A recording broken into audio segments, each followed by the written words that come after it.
Hey, it's Joseph here. Today I would like to tell you about this MSI Prestige 14 laptop. TDLR, I have been liking this productivity/business laptop that doesn't break your bank account. And if you would like to hear things more in depth, stick along with this video until the end. By the way, MSI has sent me this laptop for me to make this review video. Let's start with the exterior of this laptop. As you can see, the overall color is gray. On the box, it calls it carbon gray. The body feels like it's mostly made out of aluminum and feels quite thin and light. The top panel, the screen, is this simple and minimalistic rectangular shape. But the bottom panel has a bit of this curved shape and thins towards to the front. I wouldn't say it is the sturdiest laptop that I've seen, but it is surprisingly light and easy to handle because of its shape and the weight. Underside of the laptop, it has perforated design to allow some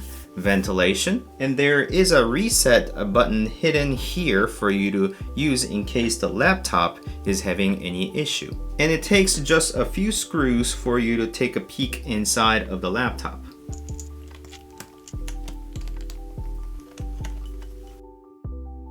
And we got this open, and you can see the battery over here, and the typical capacity of this battery is 53 watt hour, or rated capacity is 52 watt hour. And you can see the single fan over here that is cooling down both CPU and GPU with two heat pipes. And you can see the Wi-Fi module over here and the two bottom firing speakers on either side.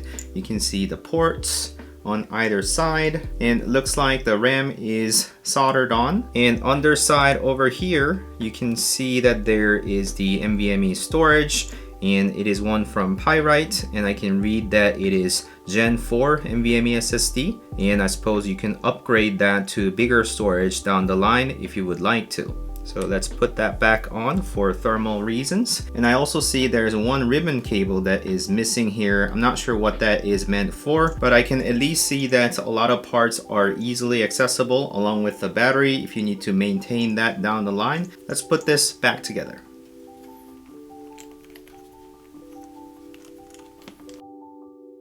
Okay, with that out of the way, let's look at the ports of this laptop. The left side of the laptop has two USB-C Thunderbolt 4 ports that supports power delivery charging. Next to them are the two LED indicators that let you know the laptop is powered on as well as it being charged. And speaking of charging, the original charger is a compact one that supports 100 watts of charging. And because it is USB-C charger, it can also charge other devices such as your phone.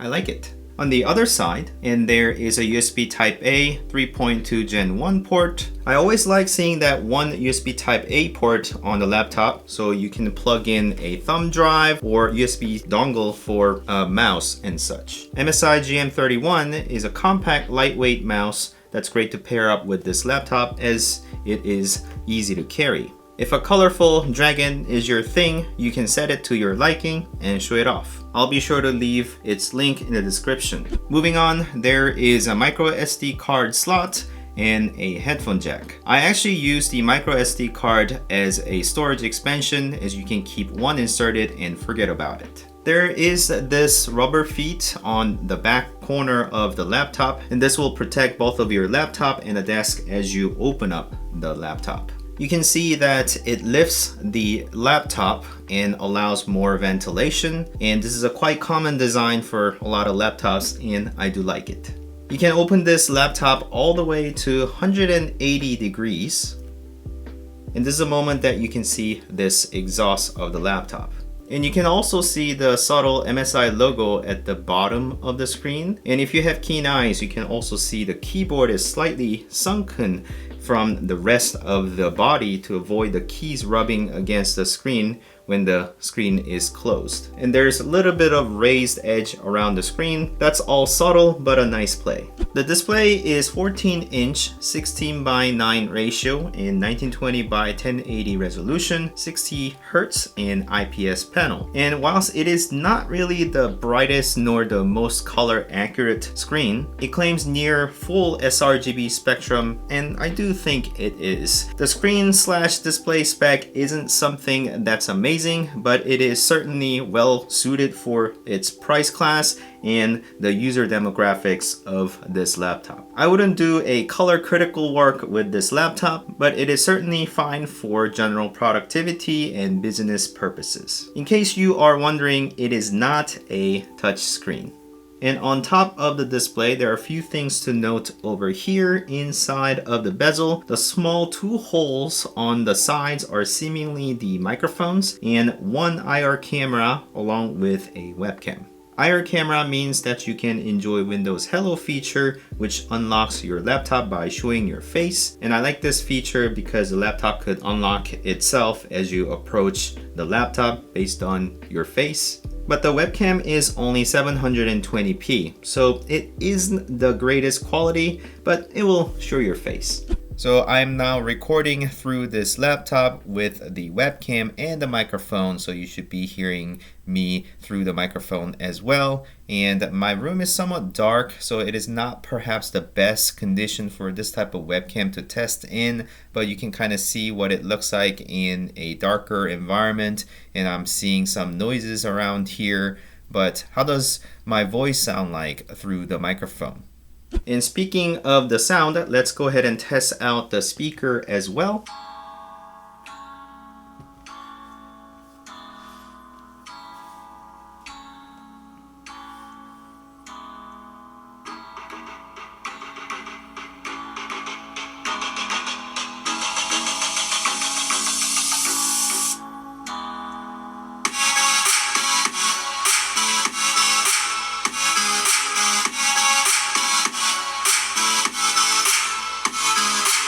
For the size of this laptop, as well as the configuration of the speakers, meaning that it is bottom firing, it is sounding pretty decent. Let's look at the keyboard of this laptop. I like the white illuminated keys that are evenly lighting all the keys and the secondary functions. There are a few indicator lights on top of the keyboard as well as one on the side to let you know the state of the laptop. The function key lock, muting of the speaker, muting of the microphone, and also the power and the caps lock button. All clear and functional. Overall feel of the keys are fine, spaced out quite well, and reasonable travel distances.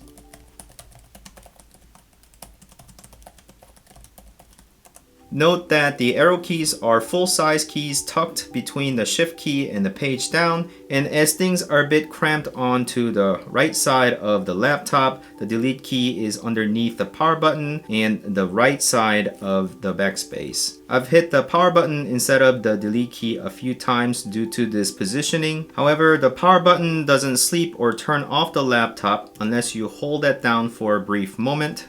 I guess another minor complaint is the fact that I use home and the N keys quite often, and there's key that I don't really use, the insert key. And the continued complaint to MSI is this very large and wide touchpad that is sort of a double-edged sword. It is positioned at the center of the laptop, spanning wider than the spacebar, and because of this, when I'm typing, it clips my right palm and I can accidentally press on the touchpad to cause a click. I'm not a hardcore touchpad user. I use mouse over a touchpad when I am working, so I'd rather have a good typing surface over this extra large touchpad. And you can kind of see the markings of my use on this touchpad, showing that I'm using only like a half of its size. And besides all of that, it is big. So if you're a hardcore touchpad user, you will like its smooth glass surface. It receives multi-gesture quite well and has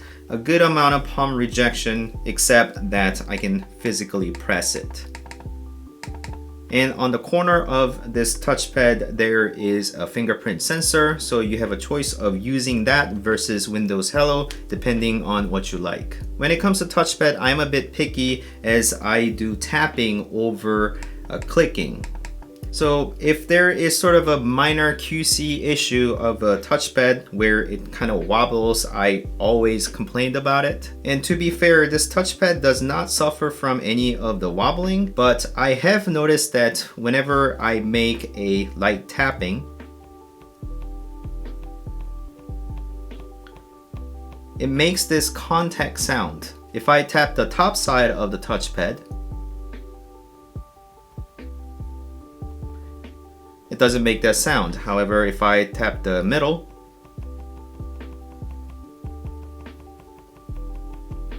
I can't really quite figure out why it is making that sound, as I can't really feel the touchpad wobbling or it physically moving, but it is somewhat bothersome, so I just wanted to note to you. Overall, the heat and fan noise weren't something that was bothering me. Even in the performance mode, the fan noise was moderate. Mind you, it did get quite warm at the bottom of the laptop during benchmarking, and you can do extra cooling by changing the fan mode in the performance mode via MSI Center Pro.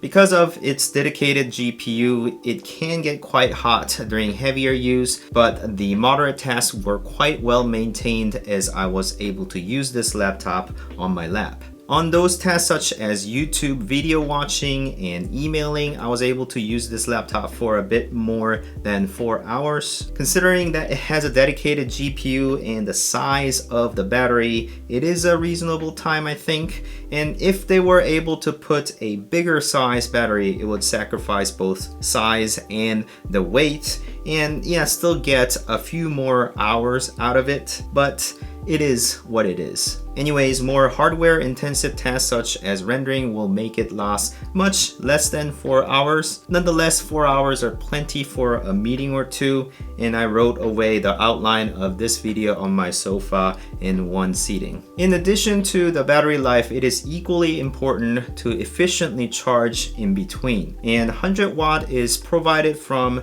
the original charger, and it is compact, making it easy to carry around. And I like the fact that it has a long USB Type-C cable.